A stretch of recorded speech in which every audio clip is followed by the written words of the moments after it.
triangle of health. There is not one single component that is more important than the other. If one collapses, if one is absent, the whole system is affected. Now, when we talk about mental health among youth, the first thing that comes to my mind actually are the Gen Zs. You know, the Gen Zs are smarter than us. They know about their mental health. They are aware, they are self-aware. One of the critical things about mental health and understanding and coping with mental health issues is being self-aware. So, sorry, I have a little presentation here.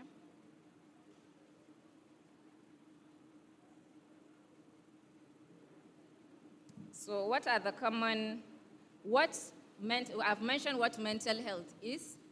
So what mental health isn't? You know, in Nigeria, especially where I come from, in the northern part of Nigeria, mental health issues are associated with religious faith.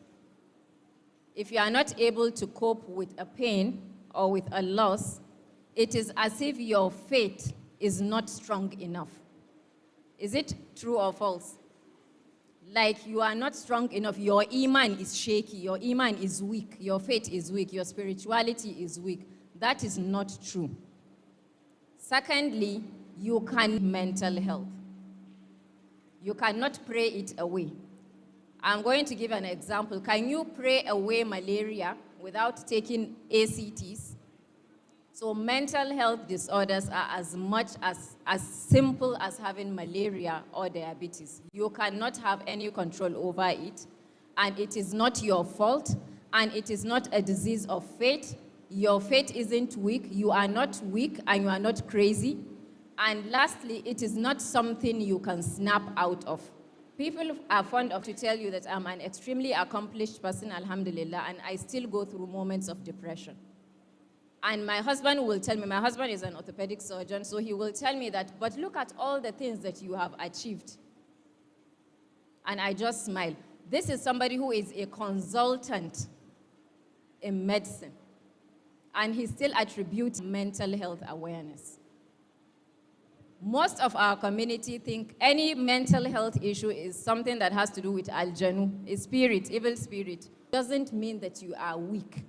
It doesn't. And it doesn't mean that your faith is also weak. So the statistics in globally and in Nigeria, 1 in 5 children ages 3 to 17 have been diagnosed of one form of mental disorder or the other. 1 in 5. 3/4 to 4. Because most of us here are not normal. Normal. In fact, it will be abnormal if we are all normal. So, yeah, so it's not something to be ashamed of. So 50% of all lifetime mental are crossing over to adulthood, so there's a lot of confusion along those lines. So 50% of mental disorders begin at around for the age of 14. Disorders are the most common, affecting 31.9% of compulsive disorder. I have a fear of disorganization and chaos.